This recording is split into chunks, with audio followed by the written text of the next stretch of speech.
Welcome to hour number 2 of the opening day of a new week. It is Monday live right here on the early line on SportsGrid and all across the SportsGrid network. He is Donnie right side. I am Ben Stevens. So we have showed you what happened in week number 18 and what ended in the regular season to set the stage for the playoffs, how the postseason came together around the National Football League. Now we'll look at the future and the outlook of the postseason in both conferences, first the AFC and then into the NFC. And Donnie, it's not just the start of a new week after the end of a regular season. It is a day coaches and front office executives around the NFL fear. It is Black Monday with some head coaching firings already happening. Atlanta dismissing Arthur Smith, Washington firing Ron Rivera, and some change-ups in the front office that we will detail here in this second hour as well.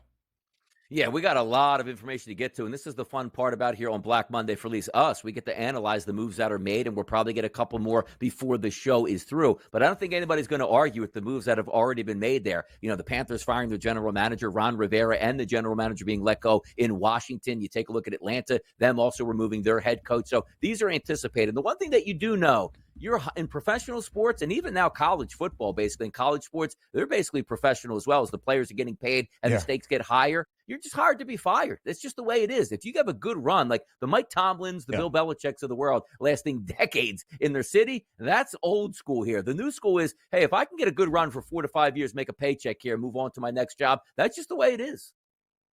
Let's bring in that SportsGrid radio audience as well. Here to our second hour on a Monday on the early line. It's Ben, it's Donnie, and we are live all across Sirius XM Channel 159. All of our radio terrestrial affiliates now in the mix as well. Convenient you mentioned Bill Belichick, his future in Foxborough, very uncertain after 24 seasons at the helm of the New England Patriots. Any updates that we get here in this second hour, we will bring you that breaking news. So now let's look at the playoffs around the National Football League. 6 games next weekend on Super Wild Card Weekend, dragged out over 3 days. 2 on Saturday, 3 on Sunday, and a Monday night football game. So we start with the AFC postseason picture. The Baltimore Ravens, the league's best team, 13 wins. They clinched the number 1 overall seed entering this regular season finale around the NFL. The number 2 seed with a victory last night in Miami, the Buffalo Bills, champions in the AFC East for a 4th consecutive year. The Chiefs have won the AFC West 8 straight seasons. They will host the Miami Dolphins. Buffalo gets Pittsburgh on the first game up on Sunday. And then in the 4 versus 5 matchup, the Texans, champions of the AFC South for the first time since 2019, because the Jaguars stumbled in a big way down the stretch. The Texans will welcome in the Cleveland Browns. Houston actually booked as the home underdog. So that's the AFC playoff bracket. Here are the AFC title odds. Baltimore is the favorite, plus 135. Buffalo, less than $1.50 behind at plus 280. The Chiefs, plus 460. The Texans, the other divisional champ, at 17-1. Second longest price, and mixed in the middle, it's those 3 wild card teams. Donnie, what is your outlook on those AFC title odds with just 7 teams now remaining in the hunt? Look, it's got to be the Baltimore Ravens. It really does. Like, if this year shaped up in any way, like where you were looking at, hey, how can we make a run in the AFC and win a Super Bowl? This is the exact path that you wanted here, because number 1, there's only 1 bye in the AFC. You got that. You're going to relax while everybody beats each other up, but also behind them. Like, yes, the Buffalo Bills are talented and very good, but do you see the way they've won football games down the stretch here? Again, maybe some not so quality opponents that they hung on yesterday. Yeah. Sure. I'm not going to, and again, I'm not knocking the Buffalo Bills in any way. It's hard to win football games in the NFL, but that wasn't the cleanest performance last night against a really banged up Miami Dolphins team. You take a look at the Kansas City Chiefs. Oh no, it's Big Red and it's Patrick Mahomes. We've watched them play this year. They're not the same football team over the past 2 to 3 seasons. The Texans got in. Love the story here, but it still is a rookie quarterback and a rookie head coach here, probably playing with house money at this point. The one team that I got to tell you, and forget about the Miami Dolphins, who I'm already intrigued with, depending on what those practice reports look like this weekend. But isn't it seem like the Cleveland Browns? Like, if there's one team here that can actually do damage in the playoffs where it's like, okay, from the outside looking in, who weren't supposed to be here, like Joe Flacco just plays good football and just is letting it rip downfield. Amari Cooper is healthy now, able to get an extended rest here because they did the right thing and in a meaningless game took a bye week, not said, hey, Kevin Stefanski, let's keep the momentum going and try to win our final football game here. Nobody cares that they got blown out by the Cincinnati Bengals. They did the right thing. So I'll leave this here. I think the Ravens win the AFC. I've been rooting for them all season long, but watch out for those Cleveland Browns, Ben. 31-14, the win for the Bengals in the Battle of Ohio in Cincinnati. But again, nobody cared. Jeff Driscoll got the start for Cleveland, even with the Bengals covering as a full touchdown favorite. The Browns resting the 38-year-old Joe Flacco as they get ready. Booked as a 2.5-point road favorite, Donnie, in the first game up on Super Wild Card Weekend. Now let's talk narratives, because those are, of course, a storyline and a focus as we enter the postseason. The Baltimore Ravens, the best team around the National Football League all year long. Despite what San Francisco did in a loss yesterday at home, the Ravens the only team to win 13 games in the NFL this year.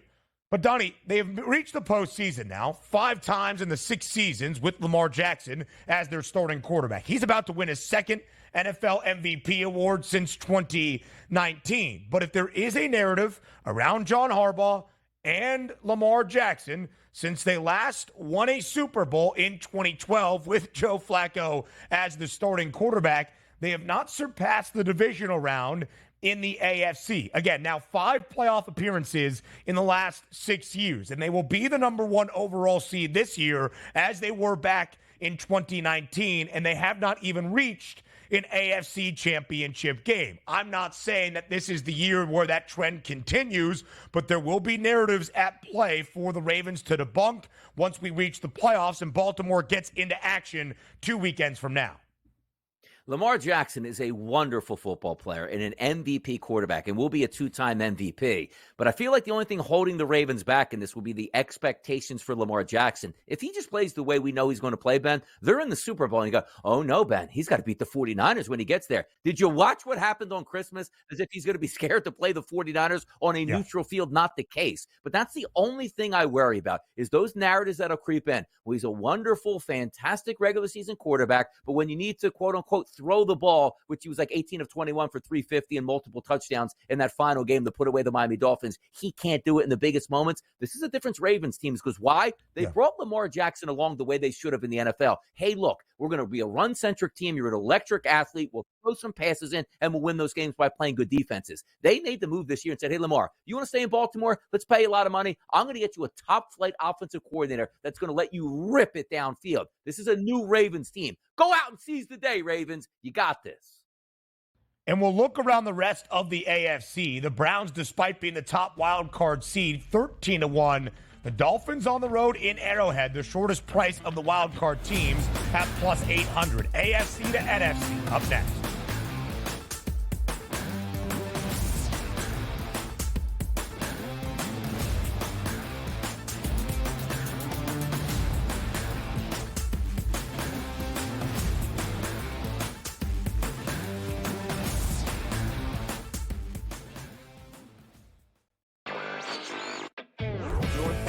We've got new sports books operating for licenses, and a lot of news always coming out of there. One of the fresh sports betting states. Well, they're a little behind the ball there, so I don't know if they'll be at the starting line in North Carolina. But yeah, a really interesting mix of applicants this early on so far. Newswire, only on SportsGrid. Quarterback at quarterback. We're going to lay some juice. We're going to have some dog prices, and we're going to go right in the middle. Because I don't know what they're doing. To me, they're in a complete rebuild, Kev. Go run, run, run. That's where overbackers on this 51.5 shot. So right now, he's a little bit more over money, but it's hovering right around. The winner of this game will be the division favorite. I don't care if they win because all we care about is the money, baby, the money. Pro Football Today. It's smarter to be on SportsGrid. My best bet is Michael Penix Jr. over 309.5. Let's shop around. Let's get active, and let's get the best of the numbers here. So I believe if Michigan in this ball game can run the football, work off of play action, they can move the football, put up points. Does fall on McCarthy, but I like Michigan's chances in this ball game. National championship is set. Washington against Michigan. Brothers in arms today. This is it. this is the most excited I think I've ever been for a day of work in my entire life. That tells you how good this league is. Jeff, you're mine. Big 12. Who's the team to beat? Well, it's always Kansas. I don't care who comes in the league. And I love Kelvin Sampson, what he's done at Houston. I don't care. So Marquette, to me, is the best backcourt in the country. Tyler Kolek's the best point guard. Cam Jones is an elite scorer who just plays with such a good pace, and he's so smart. Betting above the rim, only on SportsGrid. We spent all offseason where the NFL said, hey, just so you guys know, running backs don't matter. If we then this year give the MVP to a running back, the irony. I am disappointed that they lost to FAU because secretly I don't really like this FAU team very much. I don't know. They're just not for me. And now they've completely legitimized the Owls. Game time decisions, only on SportsGrid. Yay, congratulations, but the game was over at that point, so another one of those terrible beats. If you had 3.5, 4, even 4.5, this was a 10-point game until the final closing seconds. In-game live, prime time, only on SportsGrid. SportsGrid, the only streaming sports betting network. Tips, info, and insights to up your IQ. It's smarter to be on SportsGrid.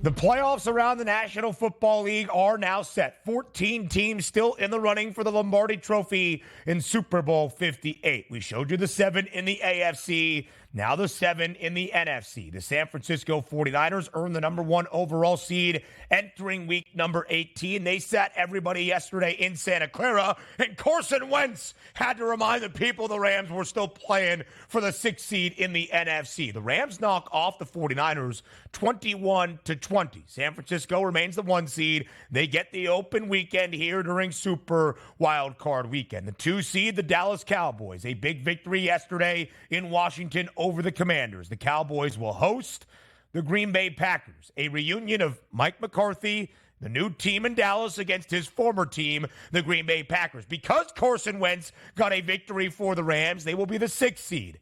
Another reunion. Storylines abound in this postseason. Matthew Stafford, at the helm of L.A., will head to Detroit, where the Lions in the Motor City will host a playoff game for the first time in 30 years. And Jared Goff will be on the other side against Sean McVay and the L.A. Rams. And then the 4-5 matchup in the NFC, the Eagles, who squandered things down the stretch, losing 5 of their final 6, will head to Tampa Bay to take on the Buccaneers like they did 2 years ago, coming up short against Tom Brady and the Buccaneers. So that is the playoff bracket in the NFC. Here are the associated numbers to win that NFC championship. And long ago, Donnie, about a month ago, San Francisco started to trend to an even money favorite to win an NFC championship. I expected them to be an odds-on favorite with a minus money price. By the time we reached the playoffs, I'm not sure I thought it would feel like it does now. San Francisco, minus 120 to win the NFC championship. It's the Cowboys with the second best number. The Eagles at 7-1 far back. And the Lions, that 4th best price at 10-1 in front of those wild card teams, the Rams and the Packers and the Buccaneers, of course, a divisional championship in the NFC South. Yeah, Lions not getting a lot of respect there, being put behind the Eagles, which is crazy because the Eagles aren't playing great football, but I guess it's that easy to beat the Buccaneers on the road on a Monday night game when you're not playing good football. That's one that sticks out to me. But let's go through here, Ben, of how we got to the top 7 seeds here in the NFC. We'll start right at the top and what they did on Sunday. The San Francisco 49ers, everything locked up. Now, granted, they do have a bye week here, but also as you checked with the Ravens, we always bring up this premise, Ben. You can't sit everybody. It's not college football with 100 players. So therefore, you saw some guys for the Ravens like Gus Edwards getting some run, Jadeveon Clowney. There were starters out there on the offensive line because, again, you don't have enough guys that you can just sit everybody in the starting lineup. Some guys have to play. So let's equate it to the 49ers. Debo got some run. Ayuk got some run. Got him out of the game early. Made sure he got Darnold, his reps in there. You were competitive in the game. That's how a great franchise is won. Let's take a look at the number 2 seed here. This is the Dallas Cowboys. Look, man, playing good football at the end of the season. Dak looks like an MVP caliber quarterback right now. Dallas had to win that football game. Of course, they were playing from start to finish. Now, let's start to have some fun here. The Detroit Lions, and I'm going to preface this again, 1,000% meaningless football game at home. But sometimes your head coach turns into a Neanderthal and doesn't understand the situation. Sam Laporta is one of the best tight ends in football. Do you know when you're good on offense with Detroit? When everything is working in sync. I can't defend the tight end. I can't defend Amon St. Brown. I have 2 unbelievable running backs, a quarterback with pinpoint accuracy in a dome, and an offensive coordinator that's been on fire for 2 years. What do? I get Sam Laporta injured in that game. He's probably going to have for this year, and I don't see any reports yet, but maybe even ruin this 2024. Ridiculous when you didn't need to play. Look, if he got hurt, Ben, in the first series or 2 of that game, I believe it was late first quarter there, so they had the ball multiple times. Should have never been in that game. Now, take a look at the Tampa Bay Buccaneers. No fault here, Ben. You win and you get in, you win the division, you get a home game. You're going to play all the way through no matter what, which then brings it up to the next 2 teams I want to talk about. It's the Eagles and the Rams and how to handle a situation, which I can also include the Cleveland Browns. We're not playing any starters because the game doesn't matter.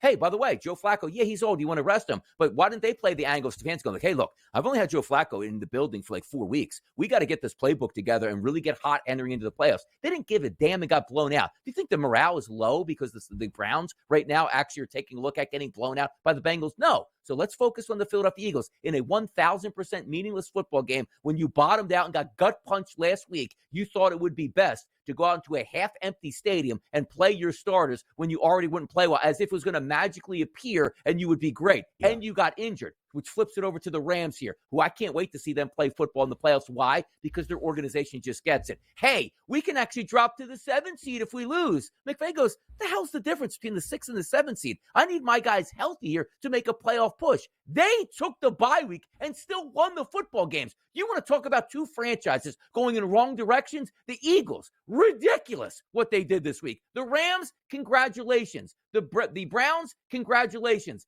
That's how a real organization is run, not a clown car like Howie Roseman and Nick. Yeah. Like, hey, we got to get good vibes going by getting a good drive in the game. The hell have you been watching for 5 weeks? Take a vacation this week and come back motivated for the playoffs. Now, who knows who's taking the field for the Eagles, and you got to win a football game on the road. I'm so incensed by this, but that's why, bro, I'm an Eagles fan at heart, yes, but I see other franchises that operate the exact way you're supposed to, and the Eagles go counterproductive and got smoked and injured. I can't stand it. Their starters were out there, and they were getting run off the field by the New York Giants, who covered in 6 of their final 7 games, winning outright 4 times. The Eagles lost 5 of their last 6.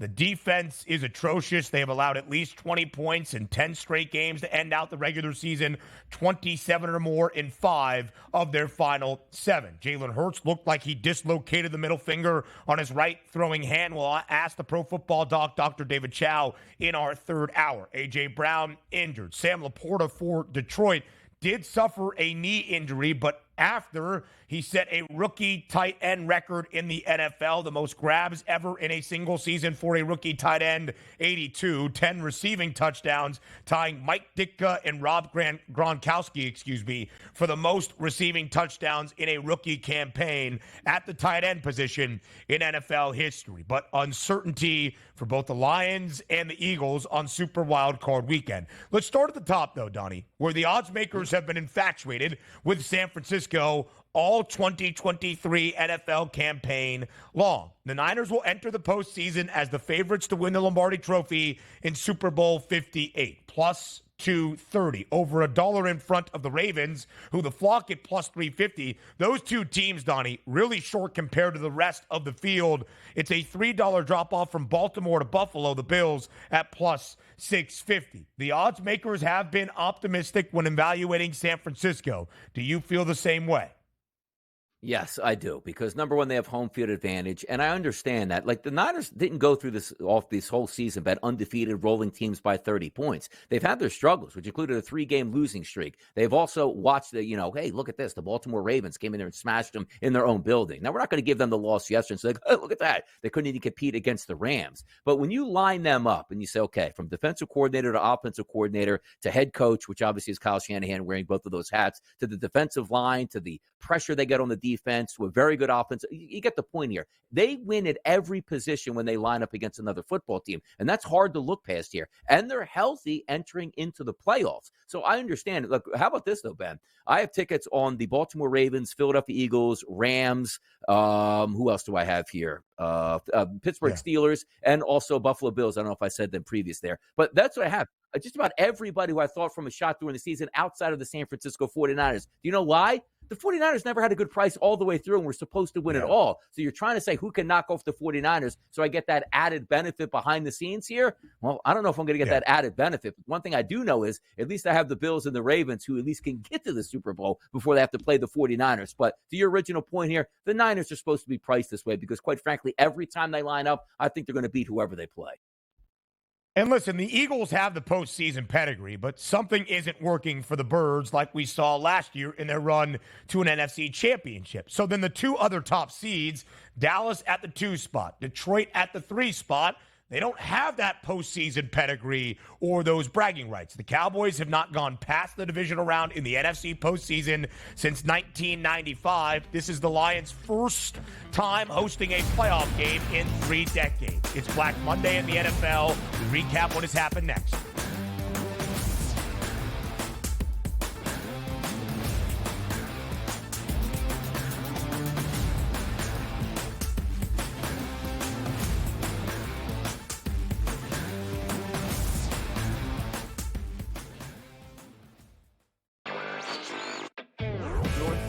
We've got new sports books operating for licenses, and a lot of news always coming out of there. One of the fresh sports betting states. Well, they're a little behind the ball there, so I don't know if they'll be at the starting line in North Carolina. But yeah, a really interesting mix of applicants this early on so far. Newswire, only on SportsGrid. Quarterback at quarterback. We're going to lay some juice. We're going to have some dog prices, and we're going to go right in the middle. Because I don't know what they're doing. To me, they're in a complete rebuild, Kev. Go run, run, run. That's where overbackers on this 51.5 shot. Right now, he's a little bit more over money, but it's hovering right around. The winner of this game will be the division favorite. I don't care if they win because all we care about is the money, baby, the money. Pro Football Today. It's smarter to be on SportsGrid. My best bet is Michael Penix Jr. over 309.5. Let's shop around. Let's get active, and let's get the best of the number here. So I believe if Michigan in this ballgame can run the football, work off of play action, they can move the football, put up points. Does fall on McCarthy, but I like Michigan's chances in this ballgame. National championship set. Washington against Michigan. Brothers in arms tonight. This is it. this is the most excited I think I've ever been for a day of work in my entire life.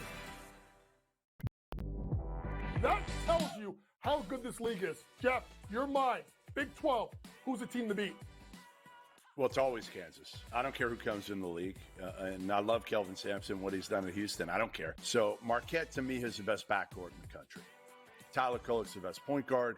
Cam Jones is an elite scorer who just plays with such a good pace, and he's so smart. Betting above the rim. Only on SportsGrid. We spent all offseason where the NFL said, hey, just so you guys know, running backs don't matter. If we then this year give the MVP to a running back, the irony. I am disappointed that they lost to FAU because secretly I don't really like this FAU team very much. I don't know. They're just not for me. And now they've completely legitimized the Owls. Game time decisions. only on SportsGrid. Yay, congratulations, but the game was over at that point, so another one of those terrible beats. If you had 3.5, 4, even 4.5, this was a 10-point game until the final closing seconds. In-game live, prime time, only on SportsGrid. SportsGrid, the only streaming sports betting network. Tips, info, and insights to up your IQ. It's smarter to be on SportsGrid.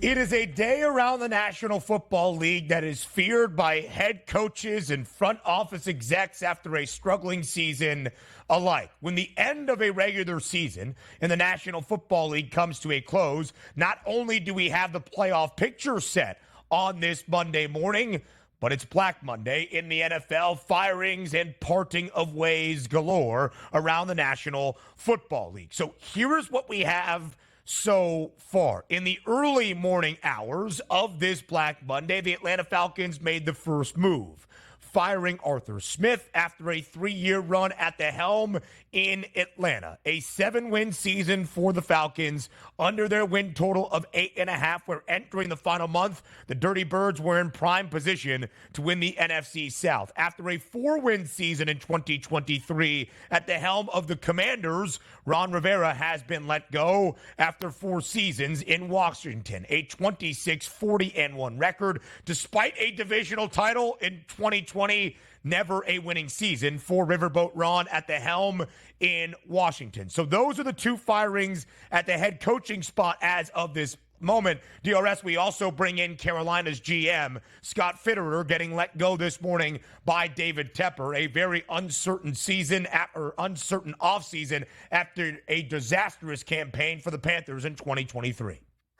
Yeah, it's expected, as we pointed out, right? This isn't any shocking. Now, we might get a shocking firing or two a little bit later in the day, or maybe a shocking firing after one of these head coaches in the playoffs actually will be moved on here. But if we focus on some of the guys that got fired, right? Arthur Smith, it's anticipated here. I think you have a bright future with Atlanta as long as you get the right guy at the helm. There are pieces to the puzzle there that can really work out, and especially if you trade for, let's just say, or get a quarterback of the ilk of maybe a Justin Fields, you can really reinvigorate that franchise because it's clear they need a new quarterback and certainly a new scheme to get some of those young, talented guys certainly in the mix. But if we flip it over and say the guys that aren't fired, I'm really intrigued by Bill Belichick here, Ben, and where he goes from here. He can't stay in New England anymore. We already know that. Otherwise, it would have been Robert Kraft 4 weeks ago like, do you really think I'm going to fire Bill Belichick? Like, he has a blank check to stay until he wants to leave here. That's what you would have been hearing. Behind the scenes, we understand it's going to be a parting of ways. But if I'm Bill Belichick and or another NFL franchise, like, Bill's been around the league a long time. He's won so many Super Bowls here. The legacy is there. Like, I feel like Bill Belichick probably would want to say, you know what? I'm not going to coach again in the professional ranks or even college. Like, I would just like to have a nice high school football team. You know, I'll teach them the ways. We'll have fun. And, here's how football is meant to be done. We'll win some games. And just for the joy of it. Because if I'm another NFL owner and you say, hey, do you want Bill Belichick? Usually would say yes. But he's going to want full control. And I know you're not supposed to do this. But let's just say outside of having the single best football player in the history of the game at the most important position, and you dominated, it's been pretty much downhill. Now, hey, Donnie got him to the playoffs after he left. I get that. But you see every year getting farther and farther away from Tom Brady. It's been an absolute disaster here. So if you're another franchise, let's just say it is the Carolina Panthers, who don't even have the number 1 overall pick here. Hey, Bill, come in and jumpstart the franchise. Why? Because the offense he's going to run? Because the players he's going to pick? You know how you can sell the Patriot way in the past? Hey, look, I'm going to win 12 football games every year. You want to buy in and take less money? That's great because I got Tom Brady. You might resurrect your career. People buy into that. Nobody's buying into this, Bill Belichick, going like, I'm going to go there, not have any fun, can't be a personality, and lose football games? Yeah, I'm out on this year. That's exactly the opposite of a free agent pull of where I want to go. The Bill Belichick move is going to be very interesting to see what his next step is going to be and if another team actually wants him. Because, Ben, he's not coming in there just to be a head coach. Hey, you know what? I love this. Let me just be the head coach. You guys hire my coordinators. You guys pick all the players and the free agents. I just want to coach football. That's not going to happen. And that is the story of today. what is going to happen to Bill Belichick. You see Dennis Allen on the list, the head coach of the Saints, who finished with a winning record, and had Tampa lost in Carolina, the Saints would have won the NFC South. Slightly disappointing, booked as the preseason favorites to win the division. There are offensive questions under the 2 years with Dennis Allen as the head coach in the Big Easy, but did he do enough down the stretch to keep his job? I'm not sure the players want him. We can discuss that in just a moment. Matt Eberflus also trending in a positive direction for the Bears. Winners of 5 of their final 8 games. Was it enough?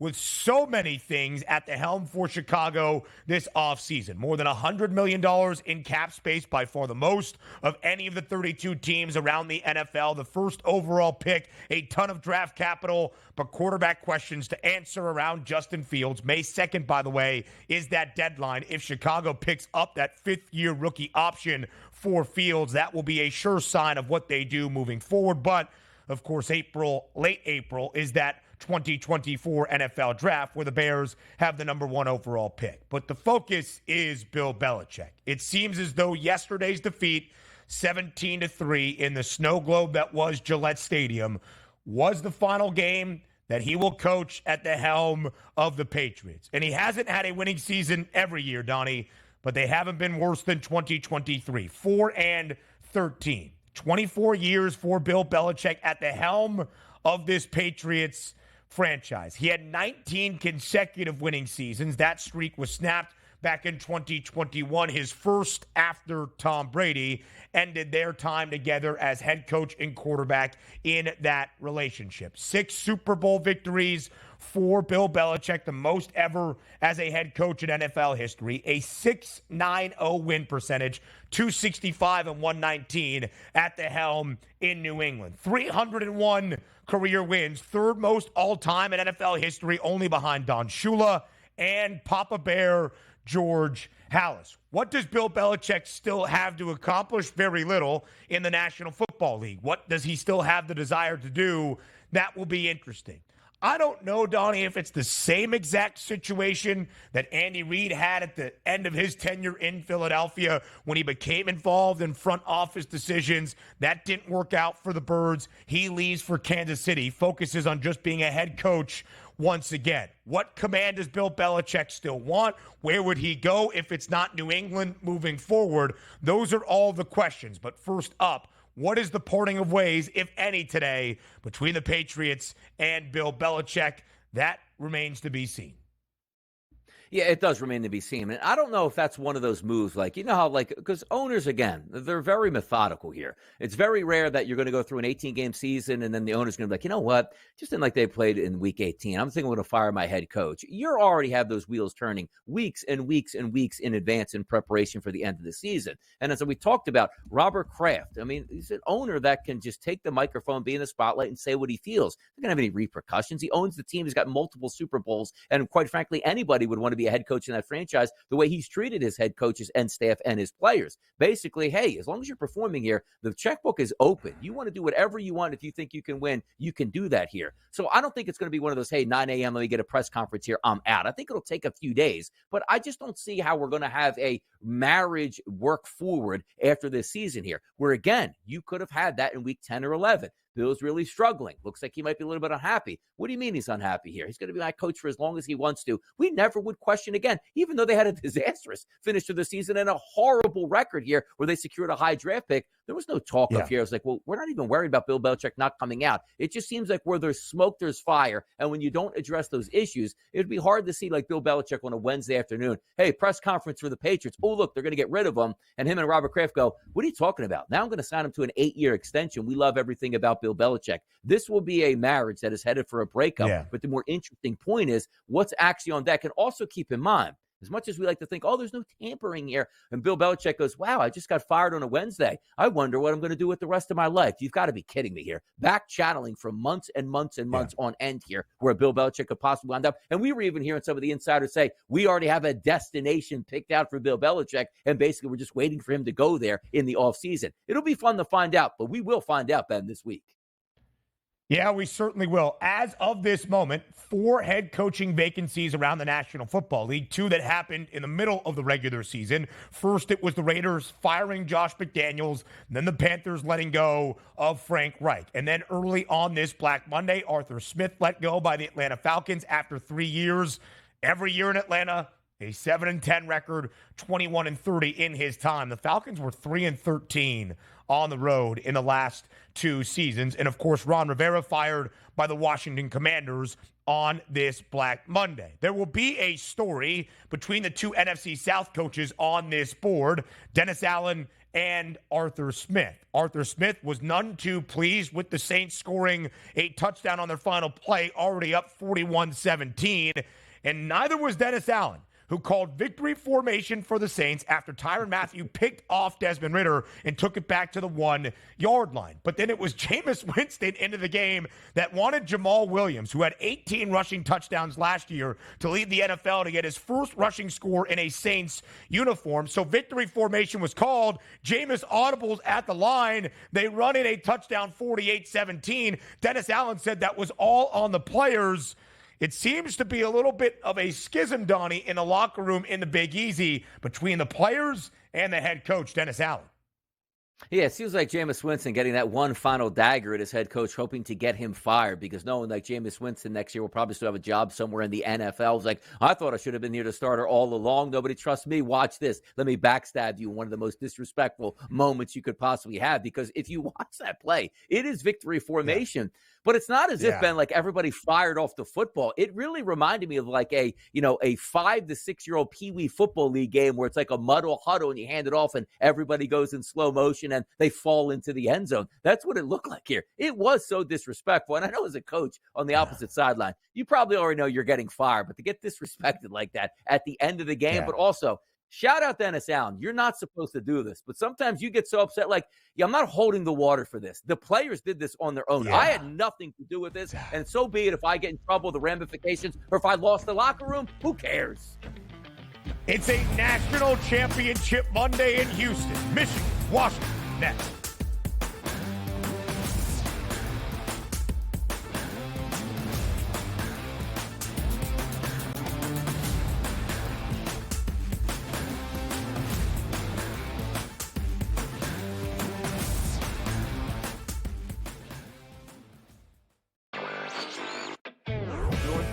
We've got new sports books operating for licenses, and a lot of news always coming out of there. One of the fresh sports betting states. Well, they're a little behind the ball there, so I don't know if they'll be at the starting line in North Carolina. But yeah, a really interesting mix of applicants this early on so far. Newswire, only on SportsGrid. Quarterback at quarterback. We're going to lay some juice. We're going to have some dog prices, and we're going to go right in the middle. Because I don't know what they're doing. To me, they're in a complete rebuild, Kev. Go run, run, run.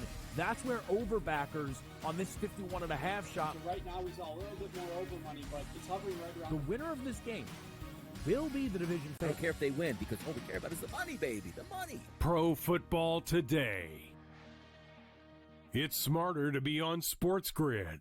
My best bet is Michael Penix Jr. over 309.5.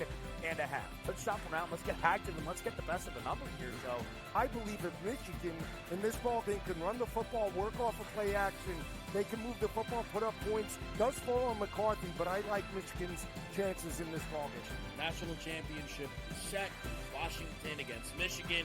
Brothers in arms tonight. This is it. This is the most excited I think I've ever been for a day of work in my entire life. That tells you how good this league is. Jeff, you're mine. Big 12. Who's the team to beat? Well, it's always Kansas. I don't care who comes in the league. And I love Kelvin Sampson, what he's done at Houston. I don't care. So Marquette, to me, is the best backcourt in the country. Tyler Kolek's the best point guard. Cam Jones is an elite scorer who just plays with such a good pace, and he's so smart. Betting above the rim. Only on SportsGrid. We spent all offseason where the NFL said, hey, just so you guys know, running backs don't matter. If we then this year give the MVP to a running back, the irony. I am disappointed that they lost to FAU because secretly I don't really like this FAU team very much. I don't know. They're just not for me. And now they've completely legitimized the Owls. Game time decisions only on SportsGrid. Yay, congratulations, but the game was over at that point, so another one of those terrible beats. If you had 3.5, 4, even 4.5, this was a 10-point game until the final closing seconds. In-game live, prime time, only on SportsGrid.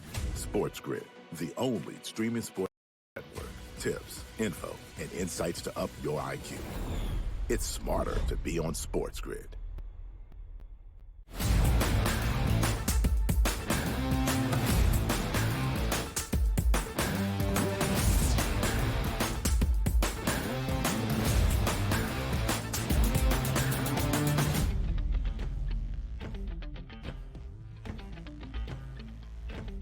A national championship on the line tonight in Houston, Texas, in the college football season of 2023. It's number 1 versus number 2. The Michigan Wolverines, a perfect undefeated 14-0 record, the top team in the country, against the second best team in the rankings, the Washington Huskies. Also, a perfect 14-0 record entering tonight's national championship game in Houston. So at the end of tonight, Donnie, we will have a perfect 15-0 national champion to end out 2023. The Maize and Blue from Ann Arbor booked as now a 4.5-point favorite against the Washington Huskies. The over-under 56.5. We've seen some line movement. It did get up to 5.5 in favor of Michigan yesterday. The total opened at 54.5. Now on the rise by a full 2 points at 56 in a hook. We are handicappers, so let's start with the numbers. Donnie, Michigan booked as a favorite now in all 15 games this season. Washington will be an underdog for the 4th time this year. The total at 56.5, some points expected tonight in Houston. What do the numbers, spread and total, tell you about tonight's national title game between the Huskies and the Wolverines?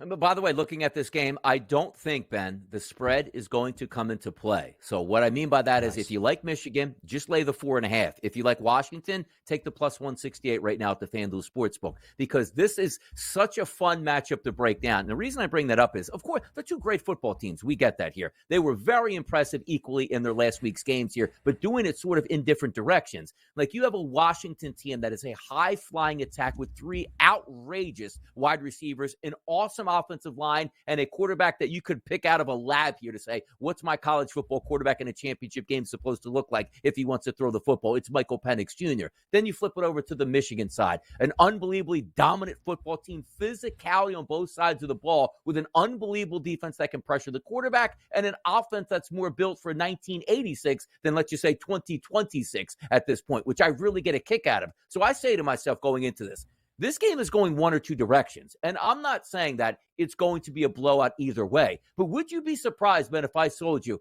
wow, Michigan's, physicality in this game, it's really apparent. Like they're just controlling both line of scrimmages here. That's how you win games, running 5.5 yards per carry whenever they want it. The defense is cooking up pressure under Minter's defense. What did we expect out of Washington? Or we can say, well, the Big Ten really isn't in the new millennium in the passing game. We've never seen a passing attack like this, and Washington just opens it up, and Michael Penix has 225 passing yards at the half, and Michigan is just getting run circles in their secondary. That's why I can see both of these games going. But from my perspective, I just like the way Jim Harbaugh has this team flowing right now, believing in each other. And if I think they're going to come in this game and Jim Harbaugh goes, we're going to run this football and be successful, I believe him. If I believe that defense is like, look, we don't even have to blitz to get pressure with our front four, even though how good that offensive line is from Washington, I believe him here. Yeah. I trust the defense and the running game more in this game. So I'm more of a Michigan guy. But again, I don't think the spread comes into play. So Washington pulls out a touchdown win or a 2-touchdown win. I'm going to sit back and go like,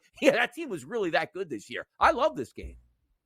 And that's a huge component of it, Donnie, and I think it's very well said. The Huskies have been booked as an underdog 5 times under head coach Kalen DeBoer now, including the Pac-12 championship game this year and, of course, the Sugar Bowl against Texas. Also in Corvallis to end out the regular season, one of their final few games of the regular season against Oregon State. So this will be their 4th time as an underdog this year, 5 times in general in these previous games under Kalen DeBoer since the start of 2022's college football season. And UW has won outright all 5 times, booked as an underdog. The Wolverines a favorite for the 15th time in their 15th and final game of this 2023 campaign. 8-5-1 against the number for the Maize and Blue, booked as the favorite, and just straight up, as Donnie is alluding to, 36-2 in the last 3 seasons, starting in 2021. All 3 years, of course, have ended with a run to the college football playoff. The last 5 national title games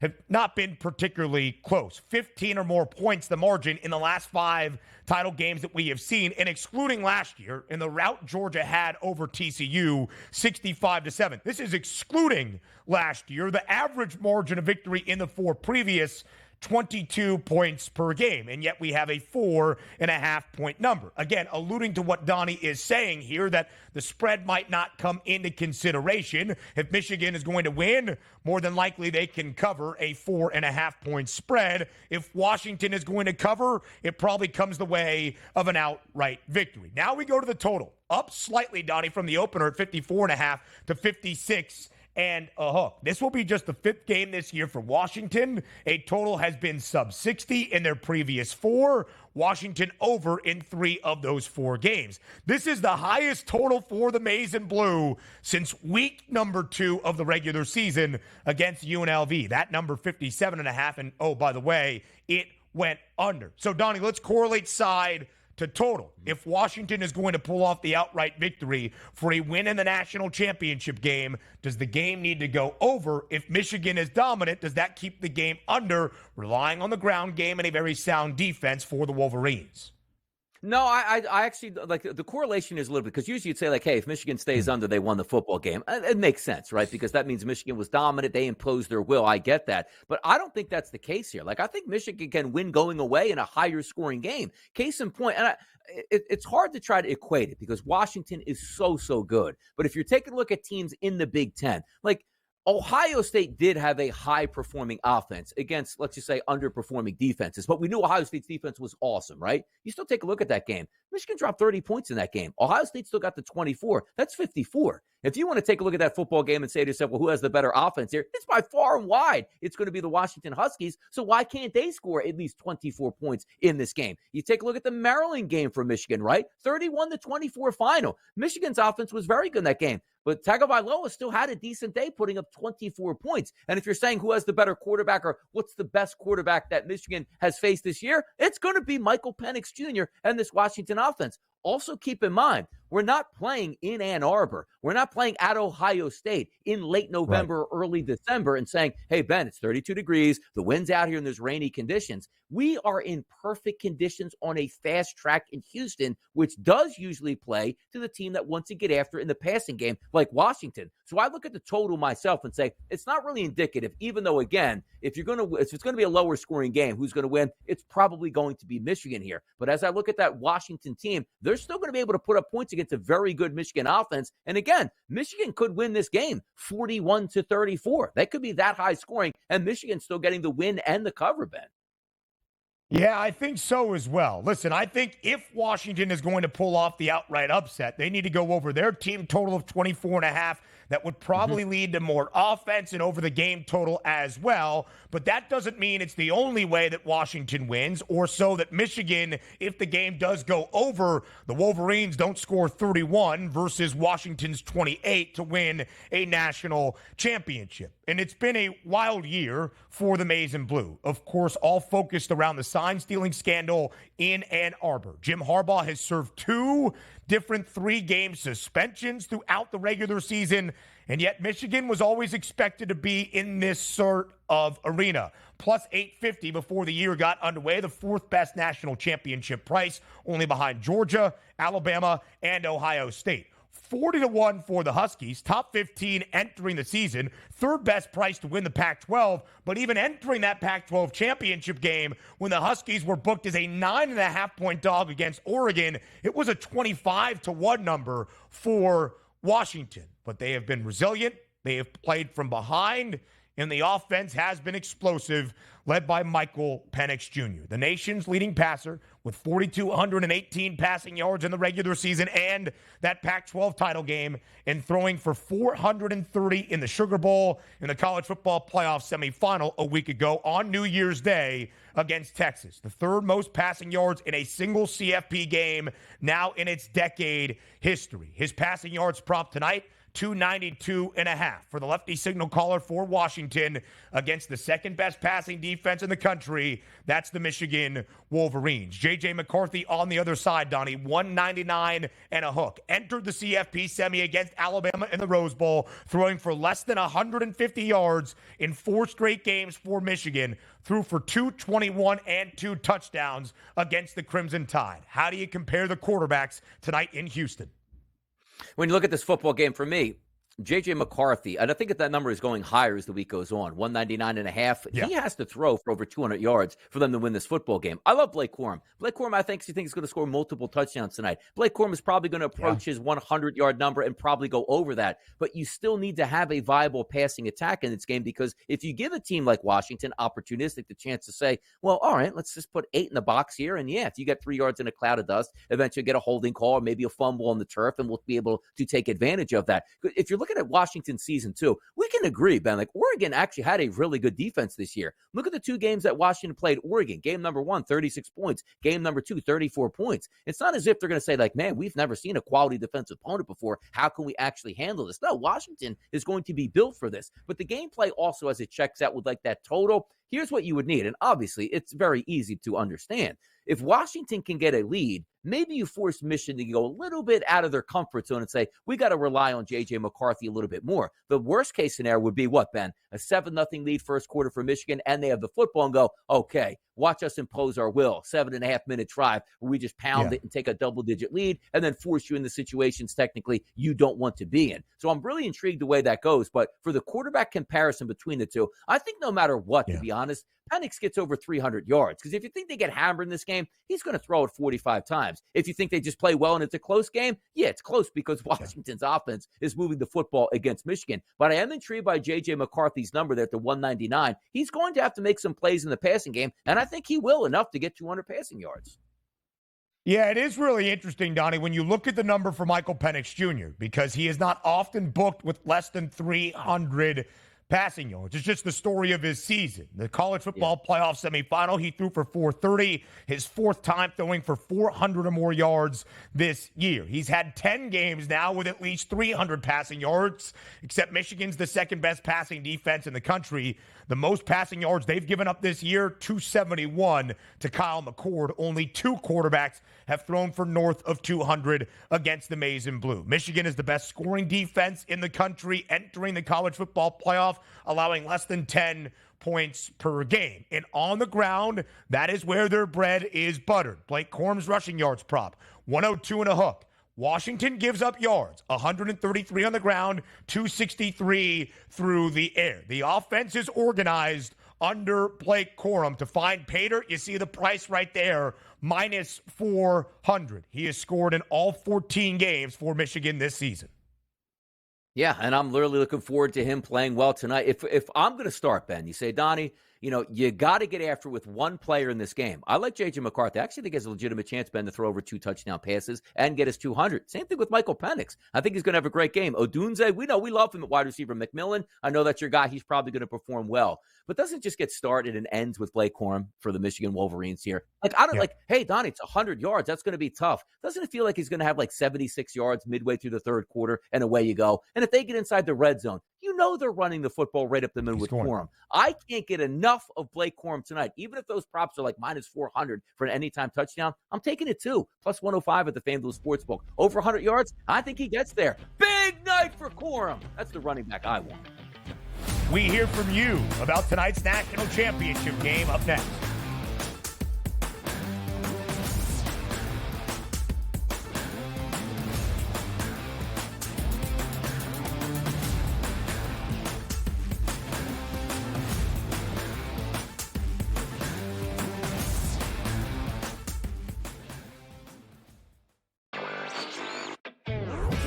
Carolina, we've got new sports books operating for licenses, and a lot of news always coming out of there. One of the fresh sports betting states. Well, they're a little behind the ball there, so I don't know if they'll be at the starting line in North Carolina. But yeah, a really interesting mix of applicants this early on so far. Newswire, only on SportsGrid. Quarterback at quarterback. We're going to lay some juice. We're going to have some dog prices, and we're going to go right in the middle. Because I don't know what they're doing. To me, they're in a complete rebuild, Kev. Go run, run, run. That's where overbackers on this 51.5 shot. So right now, he's a little bit more over money, but it's hovering right around. The winner of this game will be the division I don't favorite. care if they win, because all we care about is the money, baby, the money. Pro Football Today. It's smarter to be on SportsGrid. My best bet is Michael Penix Jr. over 309 and a half. Let's shop around. Let's get active, and let's get the best of the number here. So I believe if Michigan in this ball game can run the football, work off of play action, they can move the football, put up points. Does fall on McCarthy, but I like Michigan's chances in this ball game. National championship is set. Washington against Michigan. Brothers in arms tonight. This is it. this is the most excited I think I've ever been for a day of work in my entire life. That tells you how good this league is. Jeff, you're mine. Big 12. Who's the team to beat? Well, it's always Kansas. I don't care who comes in the league. And I love Kelvin Sampson, what he's done at Houston. I don't care. So Marquette, to me, is the best backcourt in the country. Tyler Kolek's the best point guard. Cam Jones is an elite scorer who just plays with such a good pace, and he's so smart. Betting above the rim. Only on SportsGrid. We spent all offseason where the NFL said, hey, just so you guys know, running backs don't matter. If we then this year give the MVP to a running back, the irony. I am disappointed that they lost to FAU because secretly I don't really like this FAU team very much. I don't know. They're just not for me. And now they've completely legitimized the Owls. Game time decisions. Only on SportsGrid. Yay, congratulations, but the game was over at that point, so another one of those terrible beats. If you had 3.5, 4, even 4.5, this was a 10-point game until the final closing seconds. In-game live, prime time. Only on SportsGrid.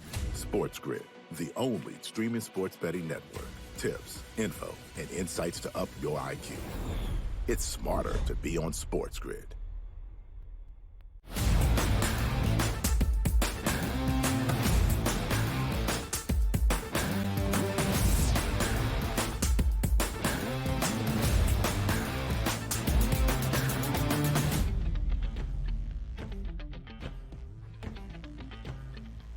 Ending out hour number 2 of the opening day of this new week. It's a Monday live right here on the early line. It's Ben, it's Donnie, and of course, it is the SportsGrid app, the ultimate sports betting companion app available for download at both the Apple and the Play Store. Scan the QR code on your screen right here, right now. All of our information and insight available to you, and you will need them today. It's the opening day of a new week. It's the second week of a new year. But it's the end of a 2023 college football season tonight in Houston. A national championship up for grabs and on the line between number 1 Michigan and number 2 Washington. What is the best bet for tonight's college football playoff national title game? We asked you in Fade the Public.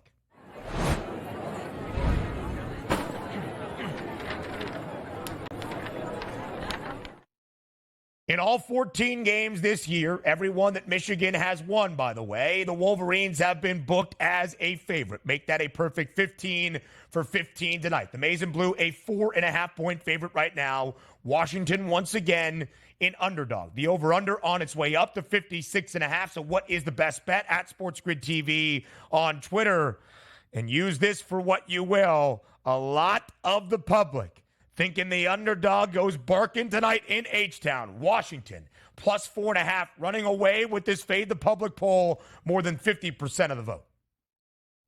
And look, I can agree with that because you're saying, okay, a team's never lost this season. You're going to give me 4.5 points. I think they're going to be able to pass their way to a victory. I get it. It's going to be a great football game. It really is. But Michigan now only coming in at 26% of that vote is really eye-popping. And also, sometimes when you take a look, Ben, be the chameleon. You know me. You sat on this set multiple days where I have just ripped Michigan to shreds throughout the season. But you saw me sort of come to a little bit of, all right, well, let's try to make some money here. And I think Michigan's the better side against Alabama. I'm doing the same thing in the final. Like, who would have thought, Ben, 2 months ago, we're going to sit in a final with Michigan and Washington. I love Washington, and I'm going to say I'm rooting for Michigan, not because I like them, because I think they're going to make me money. The public didn't get it right here, Ben, and we're going to talk about it.